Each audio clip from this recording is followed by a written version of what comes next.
സ്ഥാനാർത്ഥി പ്രഖ്യാപനത്തെ തുടർന്ന് നിമിഷങ്ങൾക്കകം ഏറ്റുമാനൂർ നിയമസഭാ മണ്ഡലം LDF സ്ഥാനാർത്ഥി VN വാസവന്റെ പ്രചരണം ആരംഭിച്ചു. ഏറ്റുമാനൂരിന്റെ വിവിധ ഭാഗങ്ങളിൽ ചുവരെഴുത്തുകളും കട്ടൗട്ട് പോസ്റ്ററുകളും ഇടം പിടിച്ചു. സ്ഥാനാർത്ഥിയുടെ റോഡ് ഷോയും നടന്നു. LDFന്റെ നേതൃത്വത്തിൽ VN വാസവന്റെ തെരഞ്ഞെടുപ്പ് പ്രചരണം ശക്തമാക്കി. നഗരപ്രദേശങ്ങളിൽ VN വാസവൻ അഭിവാദ്യമർപ്പിച്ച് മുദ്രാവാക്യ വിളികൾ ഉയർന്നു. സ്ഥാനാർത്ഥിയുടെ റോഡ് ഷോ നൂറുകണക്കിന് LDF നേതാക്കളുടെയും പ്രവർത്തകരുടെയും നേതൃത്വത്തിൽ നടന്നു.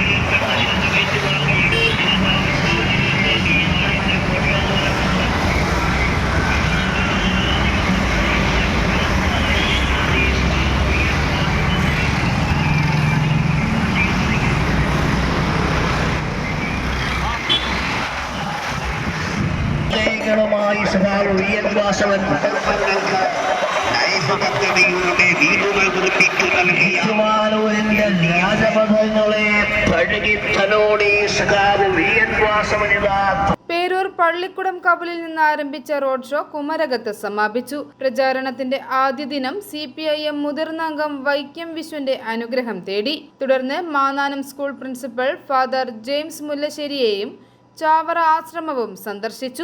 Athirampuzha saint Mary's forane church വികാരി, ഏറ്റുമാനൂർ ക്രിസ്തുരാജ് പള്ളി വികാരി ഫാദർ തോമസ് കുത്തുകല്ലുങ്കൽ എന്നിവരെ സന്ദർശിച്ചു. നാനാകോണിലും പോസ്റ്ററുകളും ചുമരെഴുത്തുകളും നിറഞ്ഞു. അതേസമയം UDFന് ഇതുവരെയും സ്ഥാനാർത്ഥിയായിട്ടില്ല. ഏറ്റുമാനൂർ മണ്ഡലം കോൺഗ്രസിന് വിട്ടു നൽകിയതായാണ് സൂചന.